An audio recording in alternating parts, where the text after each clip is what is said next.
என் அன்புக்குரியவர்களே, நம்முடைய ஆண்டவரும் இரட்சகருமாகிய இயேசு கிறிஸ்துவின் நாமத்தில் உங்களை அன்போடு கூட வாழ்த்துகின்றேன்.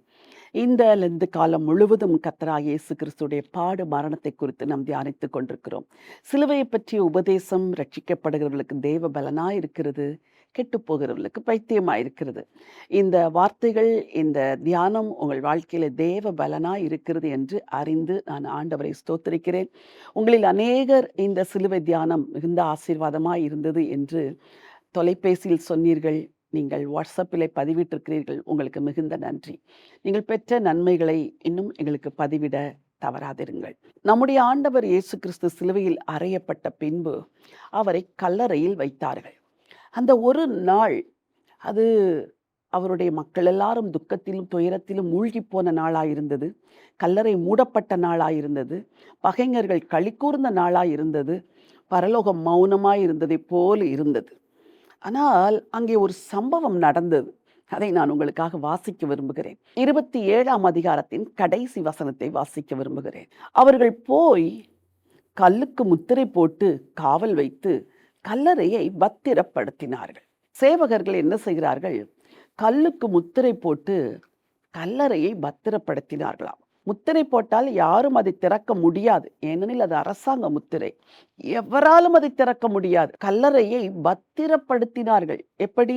காவலாட்கள் எல்லாம் விழித்திருக்கிறார்கள் இரவும் பகலும். ஏன்? அந்த ஆண்டவர் இயேசு தன் உயிரோடு இருந்த பொழுது தான் மரணத்தை ஜெயித்து உயிரோடு எழும்புவேன் என்று சொன்னார். ரோமர்கள் இதை நம்பாதபடினால் ஆண்டவர் இயேசுவின் சரீரத்தை களவாய் கொண்டு போய் விடுவார்கள் என்று கல்லுக்கு முத்திரை போட்டு கல்லறையை பத்திரப்படுத்துகிறார்கள். காவலாளிகள் விழித்திருக்கிறார்கள். ஆனால் ஒரு சம்பவம் நடக்கிறது. 28:2. அப்பொழுது பூமி மிகவும் அதிரும்படி கர்த்தருடைய தூதன் வானத்திலிருந்து இறங்கி வந்து வாசலில் இருந்த கல்லை புரட்டி தள்ளி அதன் மேல் உட்கார்ந்தான். அற்புதமாக இருக்கிறது. அவர்கள் கல்லுக்கு முத்திரை போட்டார்கள், கல்லறையை பத்திரப்படுத்தினார்கள். ஆனால் வானத்திலிருந்து ஒரு தூதன் இறங்கி வந்து வாசலில் இருந்த கல்லை புரட்டி தள்ளி அதன் மேல் உட்கார்ந்தான் என்று சொல்லியிருக்கிறது. ஒரே ஒரு தூதன். எல்லாரும் முத்திரை போட்டார்கள். இந்த தூதன் இறங்கி வந்து முத்திரையை உடைக்கிறார். எல்லாரும் கல்லை வைத்து கல்லறையை மூடினார்கள். இந்த தேவ தூதன் வந்து கல்லை புரட்டி தள்ளி கல்லறையை திறக்கிறார். இந்த வல்லமைதான் தேவனுடைய வல்லமை. எனக்கு அன்பானவர்களே, உலகம், மனிதர்கள், மக்கள், அரசாங்கம், எதிர்ப்பாளர்கள், விரோதிகள் எதை செய்து முத்திரை போட்டு மூடி வைத்தாலும் வானத்திலிருந்து ஒரு தூதன் வந்தால் கல்லை புரட்டி தள்ளி அதன் மேல் உட்காருவான். எது முத்திரை போடப்பட்டதோ அது உடைக்கப்படும். எது மூடப்பட்டதோ அது திறக்கப்படும். எதை அசைக்கவே முடியாது என்று எல்லாரும் சொன்னார்களோ அதை அசைத்து கீழே தள்ளி தேவதூதன் அதன் மேல் உட்கார்ந்தான் என்று வாசிக்கிறோம். இதுதான் தேவனுடைய வல்லமை. உங்கள் வாழ்க்கையிலே எது முத்திரை போடப்பட்டிருக்கிறது? எது மூடப்பட்டிருக்கிறது? எதை காவல் செய்து கொண்டிருக்கிறார்கள்? நீங்கள் உள்ளே பிரவேசிக்க முடியாதபடி இன்றைக்கு ஆண்டவர் சொல்கிறார், முத்திரையை உடைப்பேன், கல்லறையை திறப்பேன், உனக்கென்று வழியை உண்டாக்குவேன் என்று. எனக்கு அன்பானவர்களே, இன்றைக்கு கர்த்தர் அதை உங்கள் வாழ்க்கையில செய்ய போதுமானவராயிருக்கிறார். ஒரே ஒரு தூதனை அனுப்ப போகிறார்.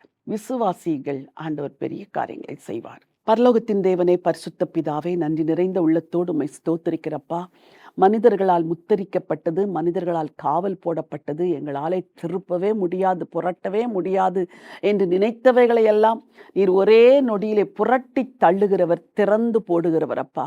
இன்றைக்கும் உம்முடைய பிள்ளைகளுடைய வாழ்க்கையில கர்த்தருடைய வல்லமை வெளிப்படும்படி ஒரு தூதனை அனுப்ப வேண்டும் என்று சொல்லி ஜெபிக்கிறேன். கர்த்தருடைய தூதன் கடந்து வந்து உம்முடைய பிள்ளைகளுக்காக ஆண்டவரே முத்தரிக்கப்பட்டதை உடைப்பாராக, பூட்டப்பட்டதை திறப்பாராக, அசைக்க முடியாததின் மேல் உம்முடைய பிள்ளைகள் அமர்ந்திருக்கும்படி ஆண்டவர் ஜெயத்தை கொடுக்க உண்மையுள்ளவராய் இருக்கிறதற்காக ஸ்தோத்திரம்பா. இந்த நன்மைகள் இவர்களுக்கு கிடைக்கட்டும். கிறிஸ்து இயேசு எங்களுக்கு நம்பிக்கை நாயகராய் இருக்கிறதற்காக ஸ்தோத்திரம். உங்க பிள்ளைங்களை ஆசீர்வதிங்கப்பா. உங்க வாழ்க்கையில் உம்முடைய வல்லமை கிரியை செய்கிறதற்காக ஸ்தோத்திரம்.